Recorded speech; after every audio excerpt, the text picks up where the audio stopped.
dia, irmãos.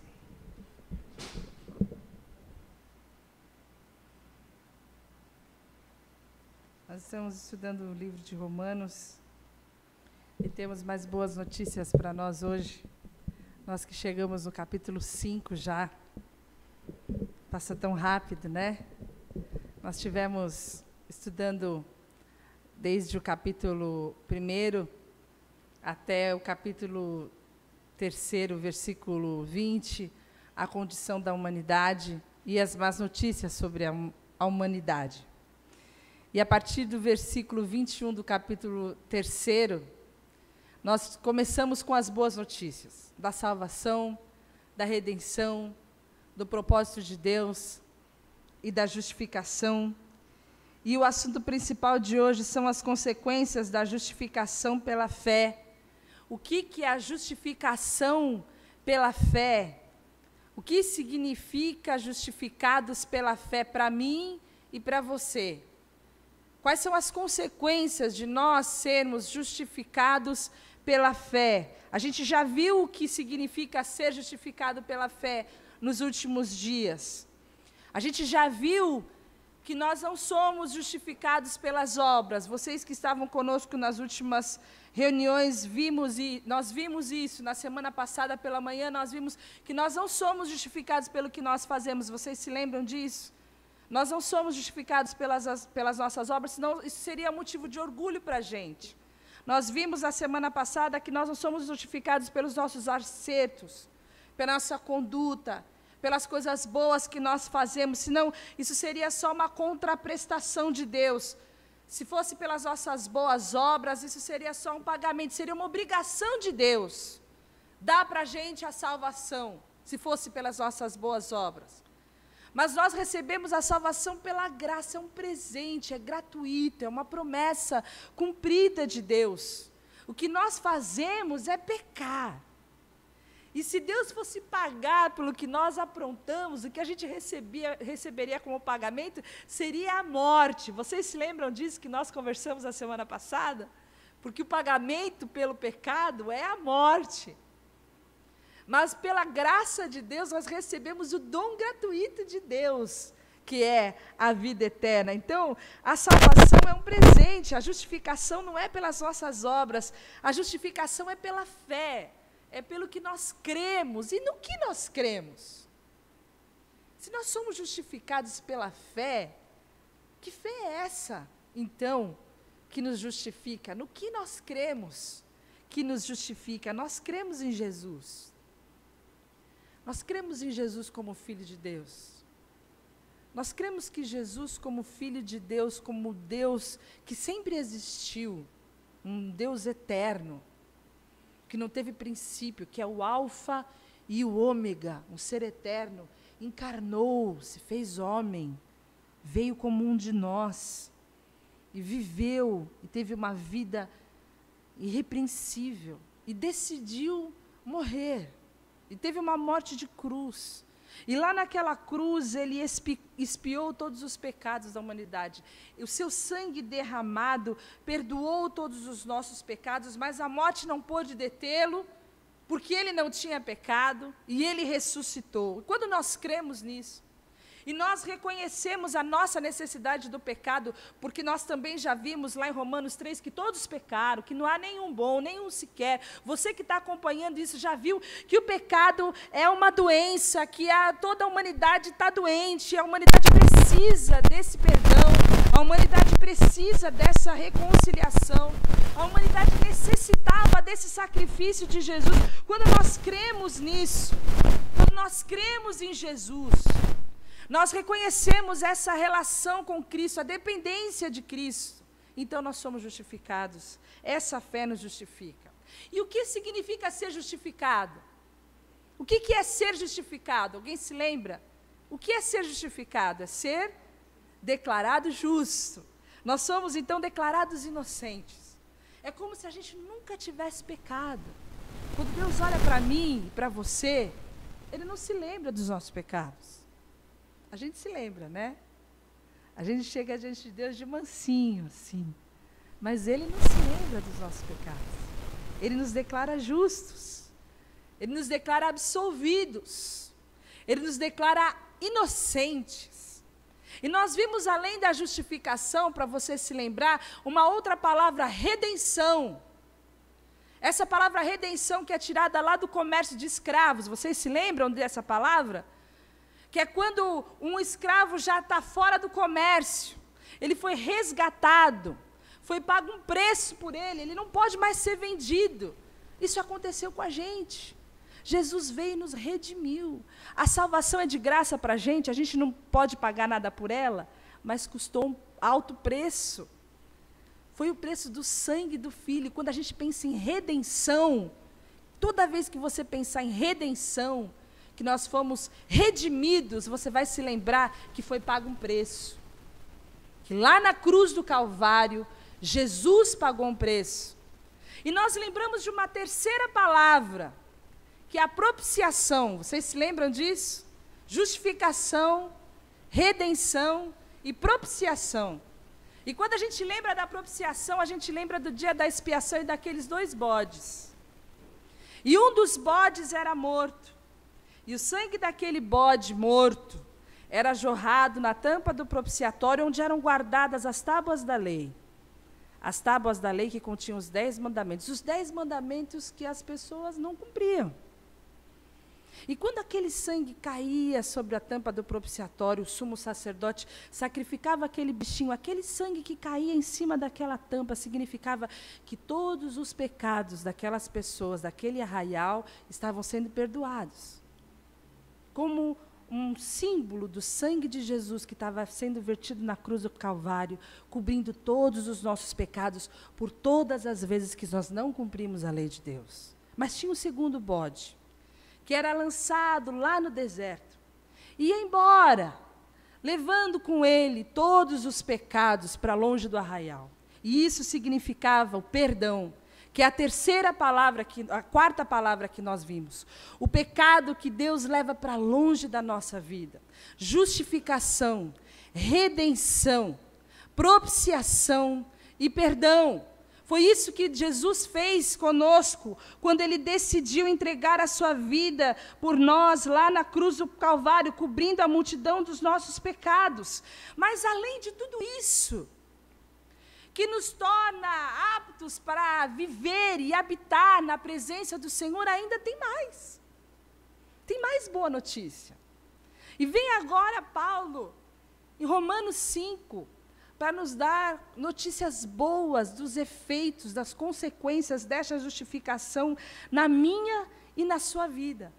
E o versículo 1 diz o seguinte: tendo sido, pois, justificados pela fé, temos paz com Deus por nosso Senhor Jesus Cristo.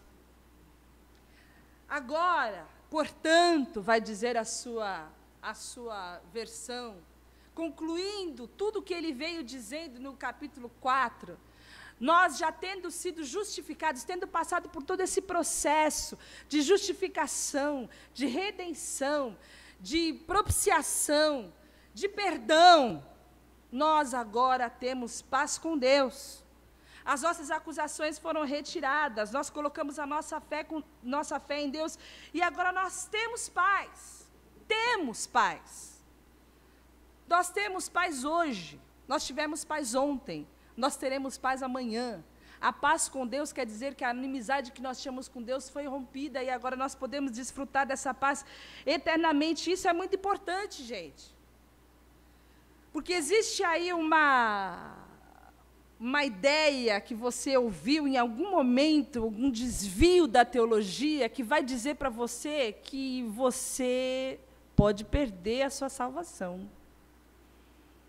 Que você, em algum momento, pode perder a sua paz com Deus, e você, se tiver em inimizade com Deus, e Jesus voltar, você fica. Você já não ouviu isso em algum momento? E Paulo está falando, você tem paz com Deus. A paz com Deus, ninguém pode tirar de você. A paz com Deus não depende de você, porque a paz com Deus depende de Cristo. Foi Cristo que Foi por meio do nosso Senhor Jesus Cristo que você não só foi justificado, como foi por meio de Jesus Cristo que você conseguiu essa paz. Não foi por meio de você mesmo, não foi por meio das suas obras, não foi por meio do seu comportamento. Então não vai ser por meio de você mesmo que você vai perder essa paz. Não vai ser por meio do seu comportamento que você vai viver em guerra com Deus, porque foi por causa de Jesus Cristo que você conseguiu essa paz. É por causa de Jesus Cristo que você foi reconciliado. E essa paz você vai gozar eternamente com Cristo. E o que eu preciso para colocar a minha fé em Jesus Cristo e ter essa paz com Deus? Eu preciso, em primeiro lugar, perceber a minha culpa. Eu preciso, em primeiro lugar, como nós vimos na semana passada, entender que eu não posso fazer nada para me justificar. Vocês se lembram da primeira ilustração que eu dei na semana passada? Da pessoa boazinha, que vai na ONG, e por causa de tudo de bom que ela faz, ela acha que ela pode chegar diante de Deus e falar, olha, eu estou justificada, e ela vai para o inferno. E o outro do presídio, que matou todo mundo, de repente se vê, olha, eu sou incapaz, um destruído, um desgraçado, eu preciso de Deus, eu não posso, eu não consigo, e ele vai, e ele então encontra Cristo. Essa necessidade, esse encontro com Cristo, essa declaração de insuficiência, de incompetência, de dependência de Cristo, de um Salvador e de um Senhor, que nos faz declarar a nossa fé e a nossa justificação. Mas o que é essa paz? Qual é essa paz que nós temos com Deus? E é muito interessante e muito linda a raiz dessa palavra paz. Porque essa palavra paz tem no grego, e ela quer dizer eirene, muito parecida com o nome da Irene que está aqui. E essa palavra eirene significa unir. Unir.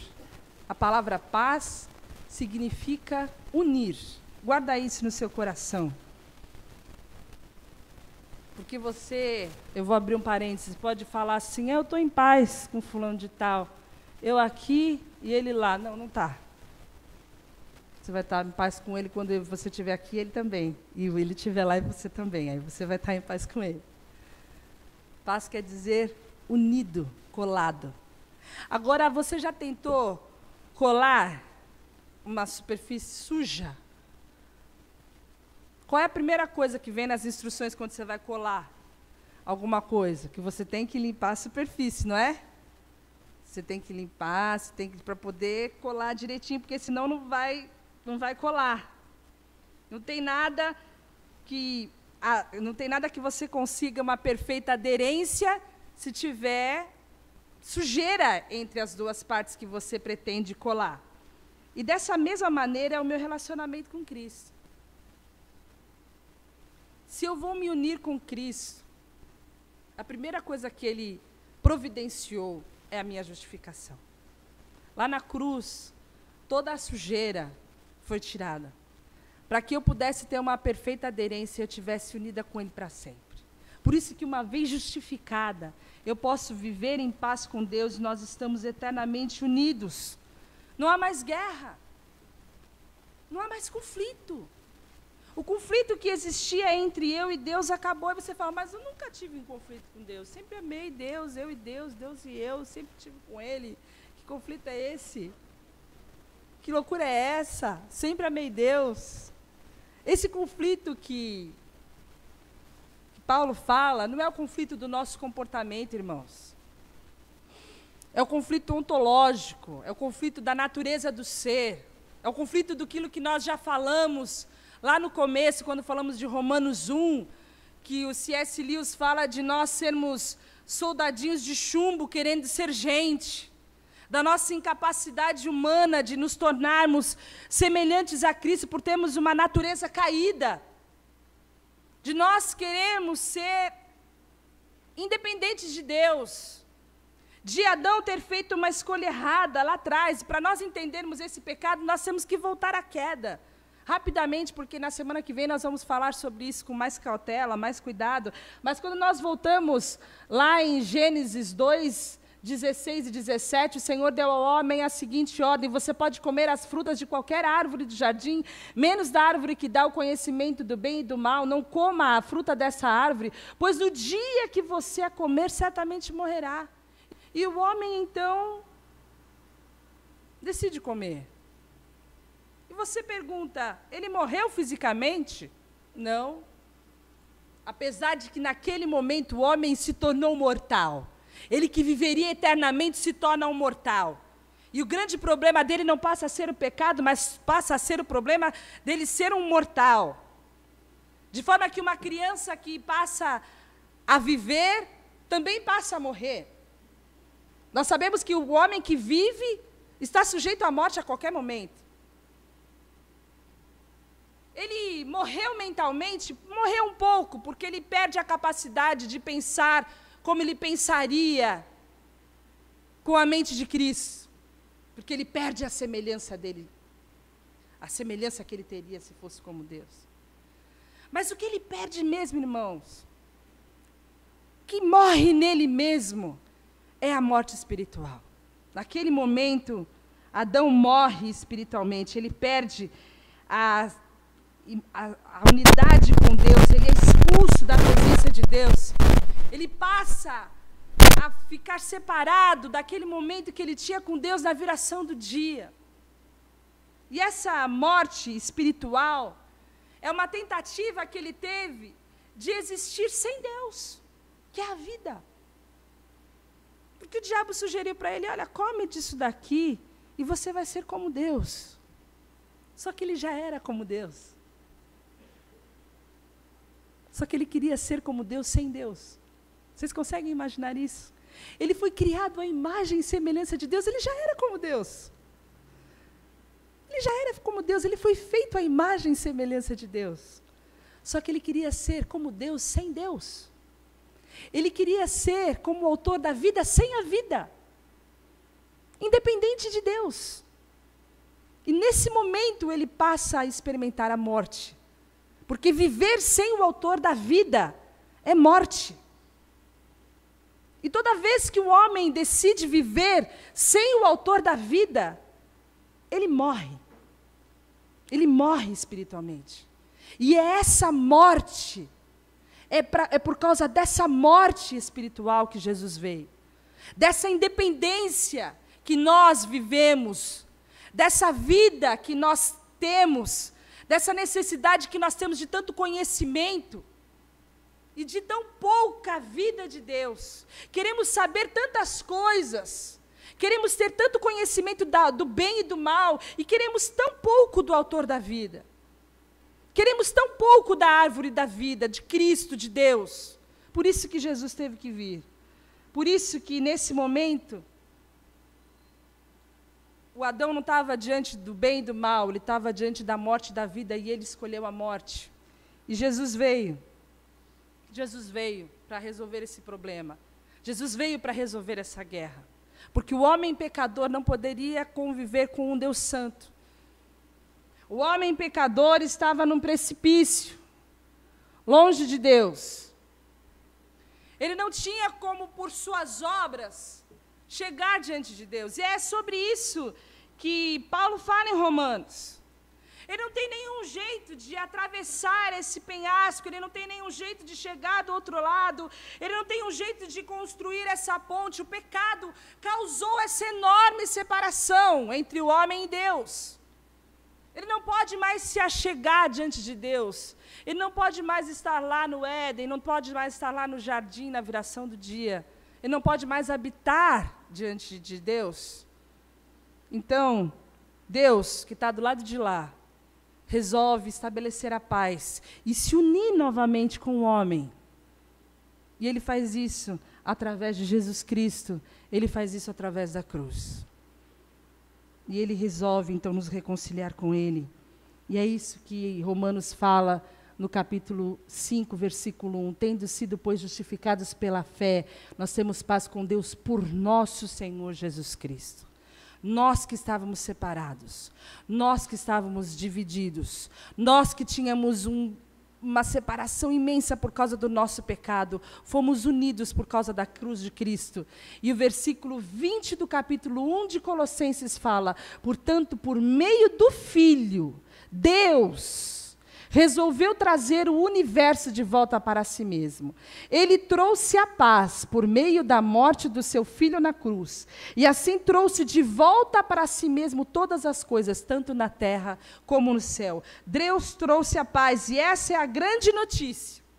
Que o pecado de Adão, que mais tarde foi o meu e o seu pecado, porque nós poderíamos não pecar, mas a gente foi e reiterou o pecado de Adão várias vezes na nossa vida.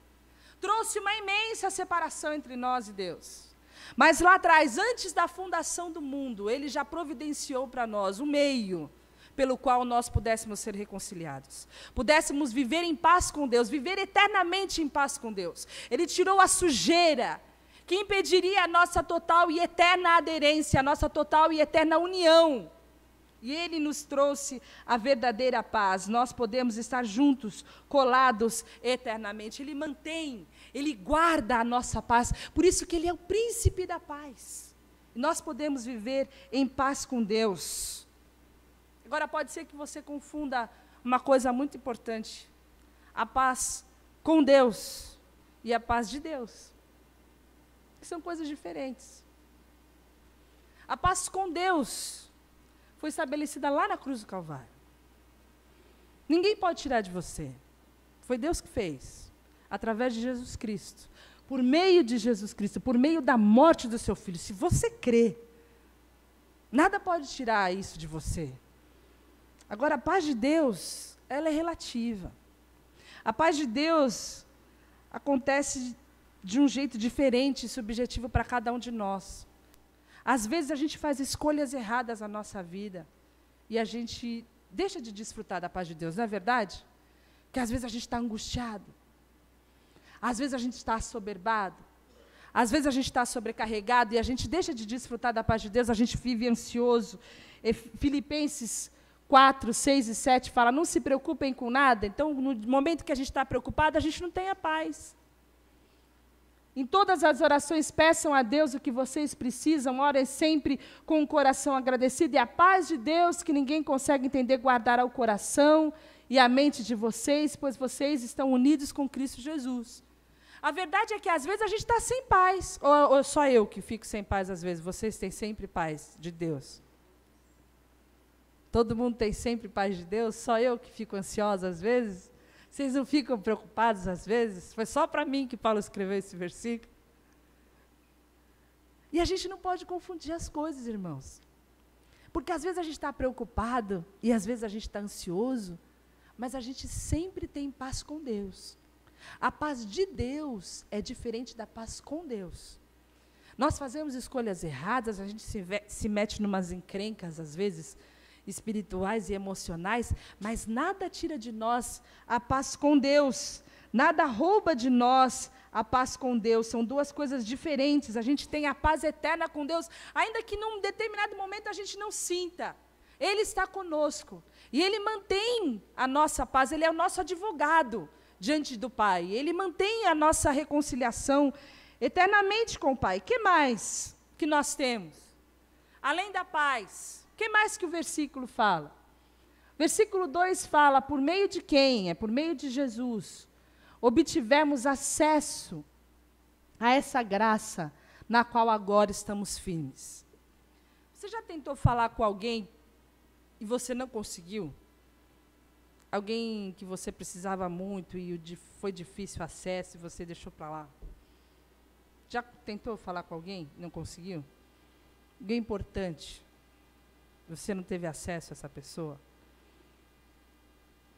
É complicado, né? Se sente assim meio...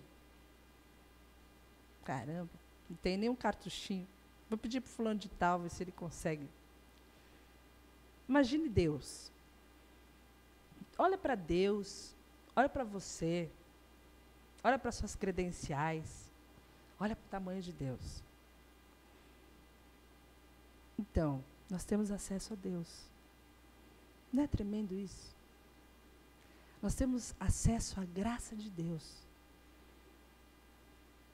Eu fiquei pensando por um momento nisso. Porque às vezes a gente valoriza tantas coisas, tantas pessoas, e a gente valoriza tão pouco o acesso que nós temos a Deus. A gente valoriza tão pouco o contato, a oração, a presença do Espírito Santo em nós, o fato de nós sermos templo do Espírito Santo de Deus, o acesso que nós temos à graça que nos permanece, nos mantém firmes. E esse acesso, essa palavra, quer dizer, no grego, introduzir alguém na presença de um rei. Essa palavra acesso quer dizer, se refere ao porto onde os navios ancoram, é o ticket de entrada. Esse é o acesso que nós temos à presença do rei.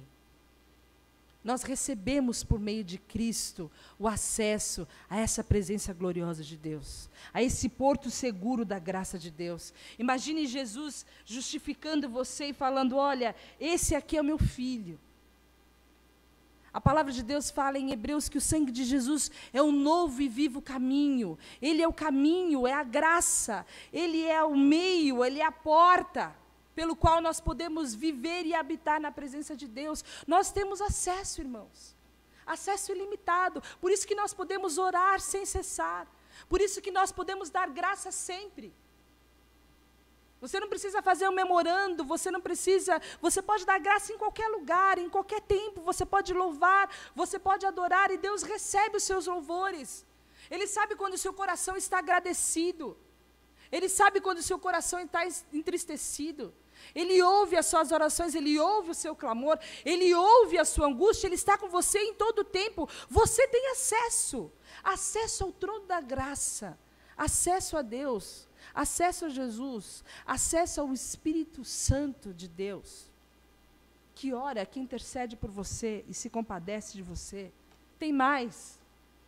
Você recebe paz, você recebe acesso, você recebe esperança.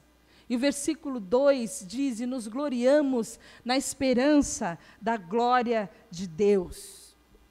Nós temos um futuro glorioso no Senhor.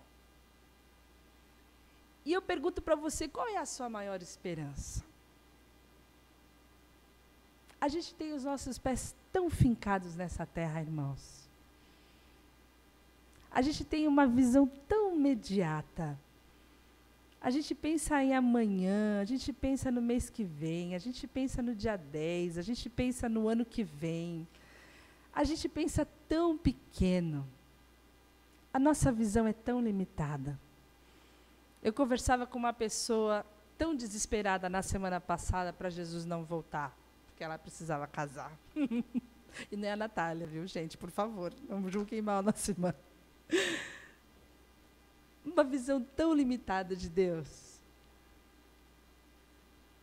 Qual é a sua esperança? O que vai te fazer muito feliz? O texto fala, nós nos gloriamos, e esse texto gloriamos é nos exultamos, é nisso que a gente se vangloria. O original diz, é isso que a gente ostenta, é isso que a gente tem e que os outros não têm. Essa é a justificação, ostentação, eu tenho e você não tem. É isso que eu posso dizer para o mundo, eu posso me alegrar nisso e você não. Mas a gente se gloria em tantas outras coisas que não isso, irmãos. Tantas coisas terrenas, pequenas, medíocres, que passam. Num carro que enferruja, que ano que vem não é 0 mais. Na casa que pode pegar fogo, que se você não tiver seguro, você fica com a mão na frente e outra atrás.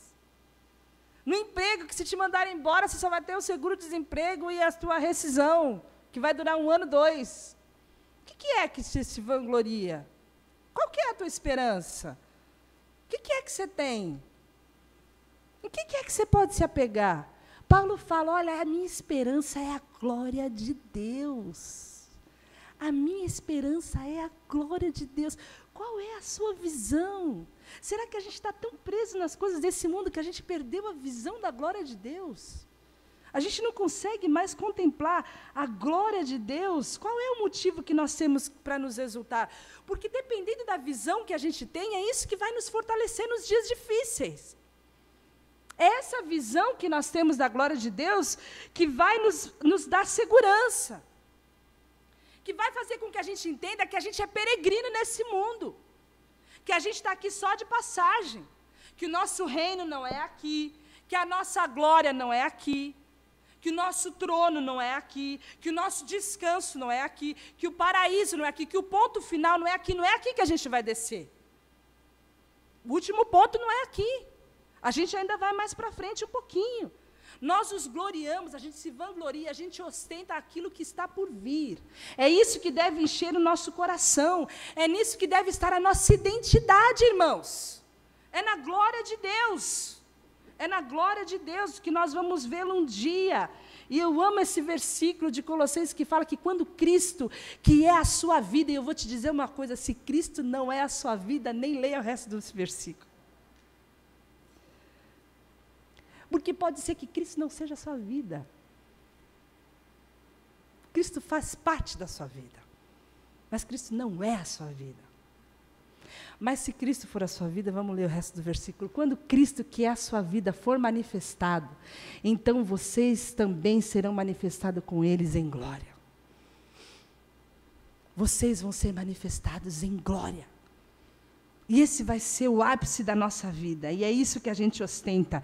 E a oração de Jesus é a seguinte: eu quero que os que me deste, que somos nós, estejam comigo onde eu estou e vejam a minha glória, a glória que me deste, porque me amaste antes da criação do mundo. Porque quando Jesus veio, Filipenses fala que ele se despiu da sua glória.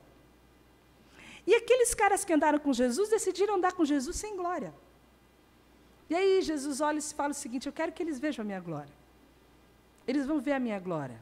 Eles vão ver quem eu realmente sou, porque eles decidiram andar comigo nesse mundo sem glória, mas eles vão estar do meu lado quando eu estiver cheio de glória. E isso vai acontecer conosco também, irmãos.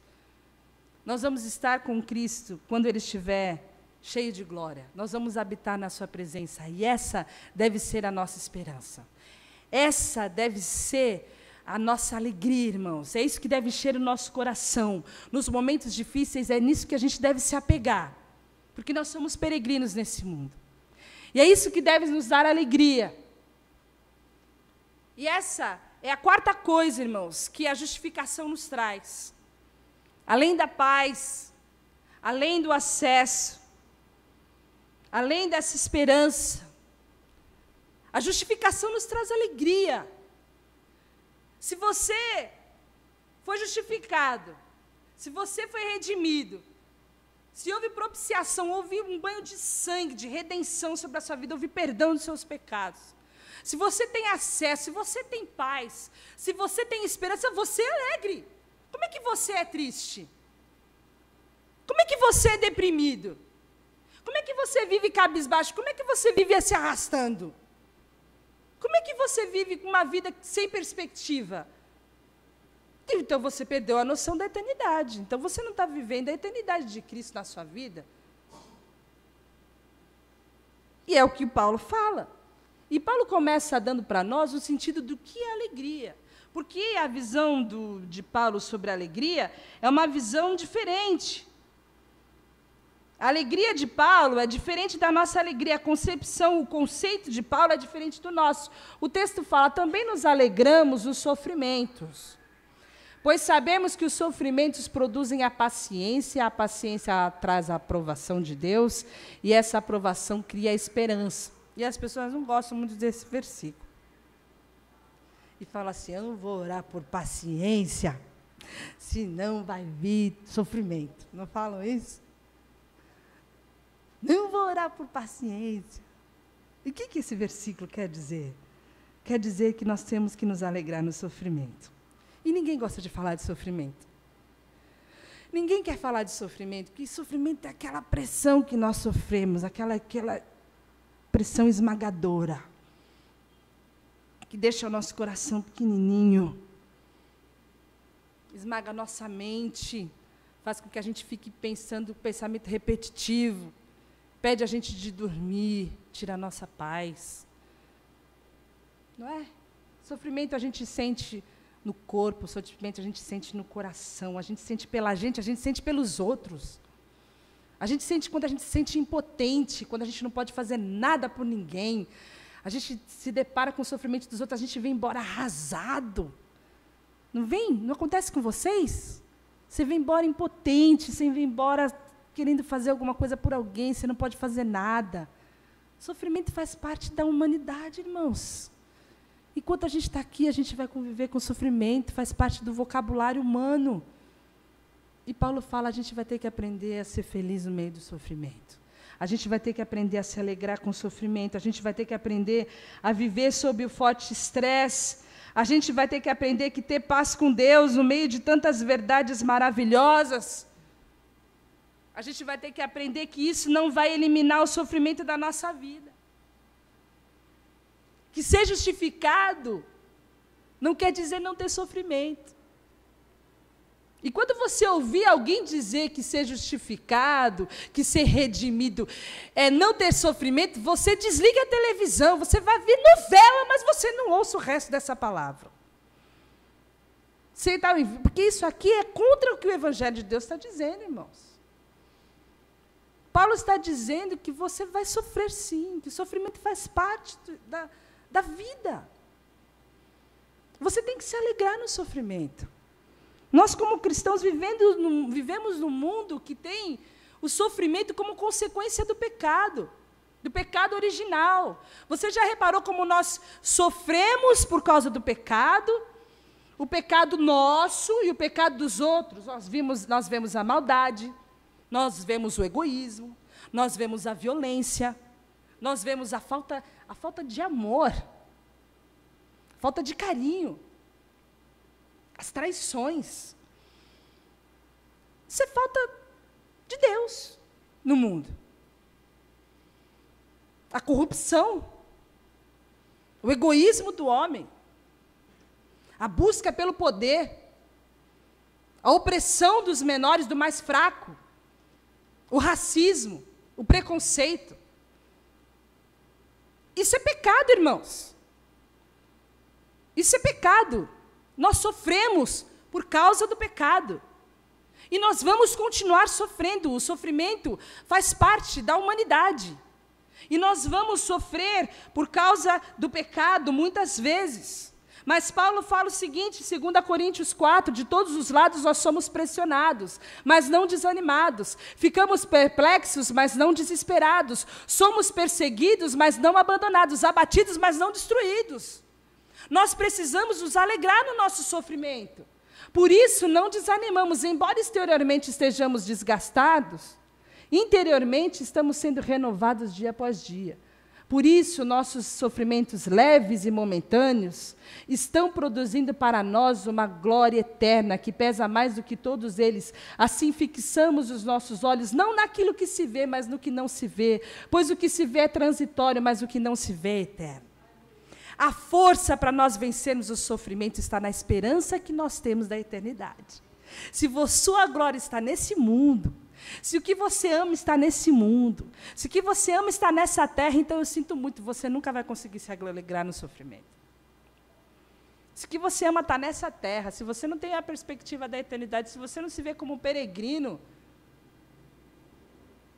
se você ama os prazeres dessa terra, se você ama é o pecado mesmo, então você vai se infeliz mesmo com o sofrimento. Mas se você tem a glória de Deus como uma esperança, então você vai começar a ver o sofrimento como leve e momentâneo, como uma glória eterna, que tem uma esperança gloriosa no céu, esperando você.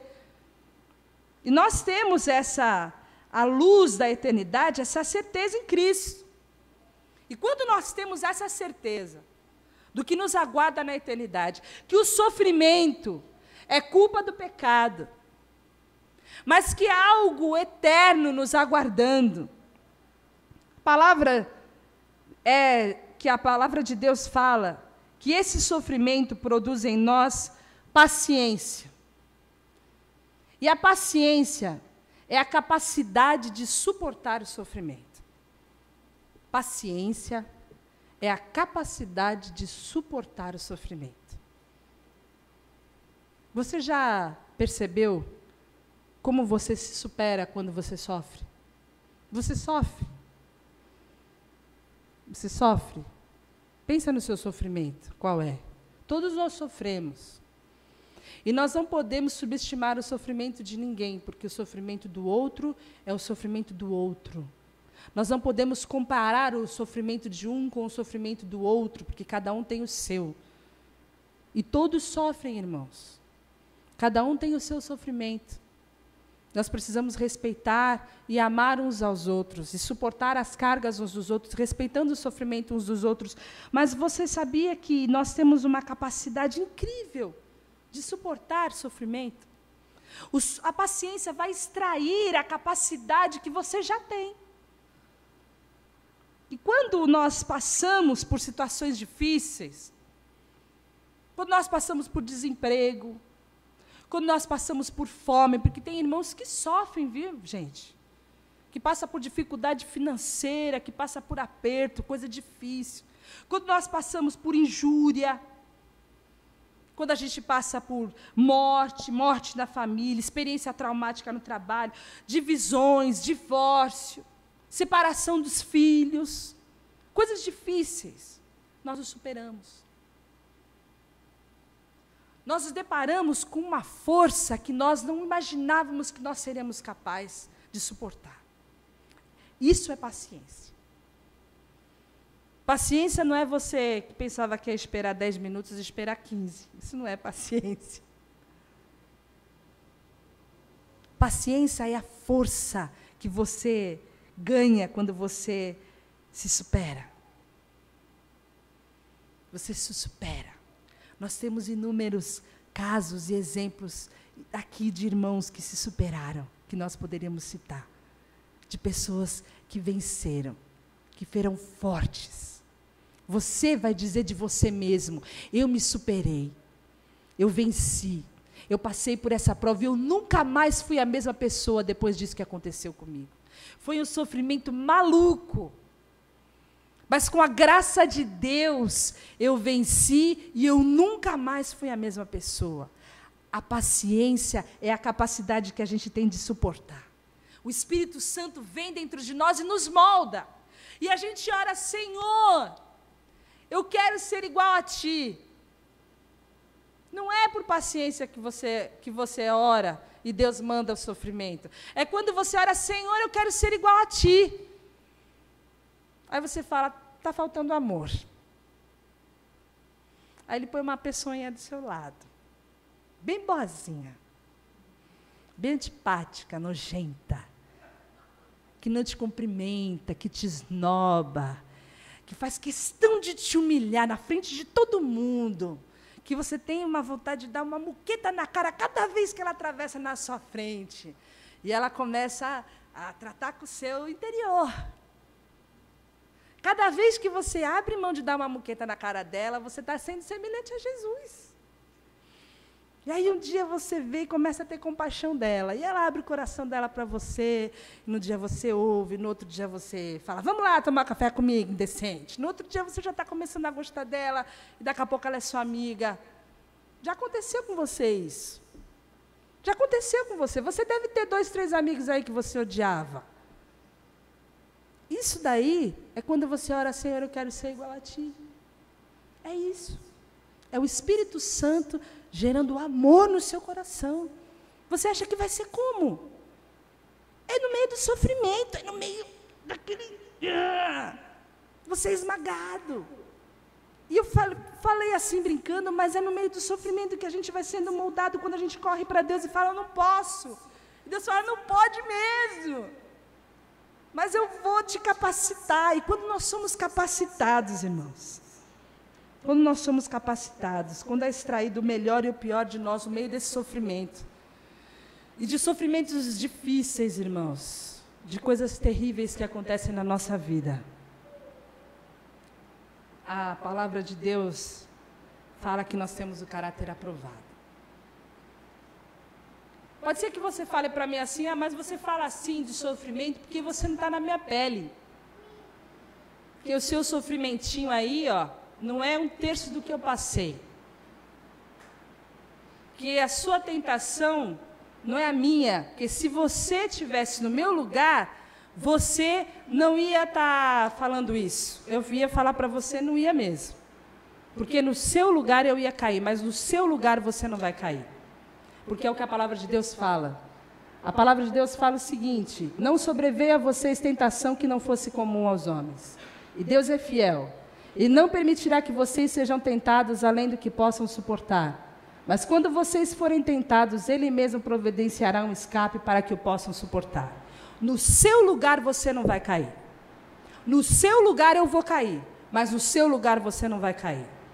No seu lugar você só vai cair se você quiser. Porque Deus vai providenciar um lugar de escape para você.